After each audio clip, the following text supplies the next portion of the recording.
Shalom Aleichem, my dear brothers and sisters. In this video, I would like to prove to you logically that humans have a soul, or what we call in Hebrew, neshama. And here is the proof. According to the current standard model, or sometimes known as the Big Bang Theory, all of the universe, all of matter that's known in the universe was at one time created by the Big Bang. What does that mean? That means all the matter that exists today, all the atoms, all the electrons, all the planets, all the stars, all the asteroids, all the comets, everything was created at the time of the Big Bang, including us, ourselves as humans and all the animals and all the living beings. And what that means is that everything, where everything ended up, all the electrons and atoms, was predestined. It was decided to, in the time of the Big Bang, where everything is going to end up in. And for example, I'm going to give you an example. So when I make this break shot,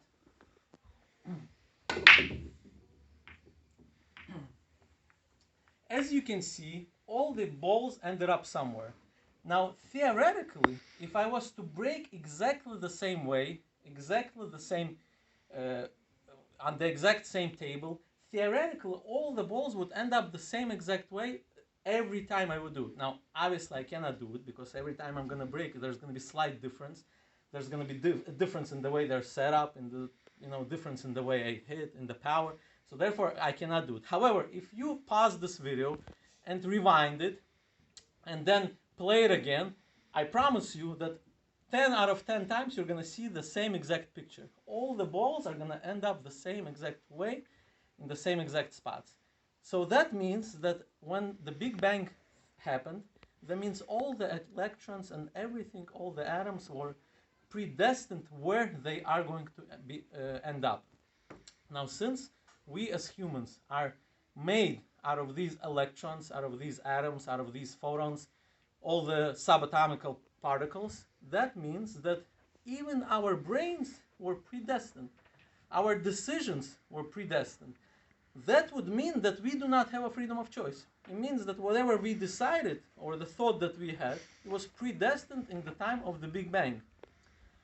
Now, however, you and I both know that this is not true, because you and I both know that if I pick up this ball and I drop it, I have a choice to either pick it up or drop it. Everybody agrees to that. So that means that there is some kind of a decision-making process in our brain that's not part of this physical universe. Therefore, if it's not part of the physical universe, not part of the matter, by definition, it has to be something that's not physical, and therefore it has to be something that what we call soul. Now, I know that some atheists may argue, oh, maybe this is not true. Maybe it is really predestined, and all our freedom of choice is not really a freedom of choice. But if you ask any atheist, then everybody will still agree that we should have governmental system, we should have jails. Now the question is, why is that? If everything that I do has absolutely nothing to do with me personally, it's not my choice, then why exactly should we punish people going to jail? Why should there be government systems that are gonna, monitor to make sure there is safety if everything is predestined and there's no freedom of choice, as some would have you believe? So this is, I think, the logical proof that whatever is responsible for our choices, whatever is responsible for our decision making, that is something that's outside this physical world.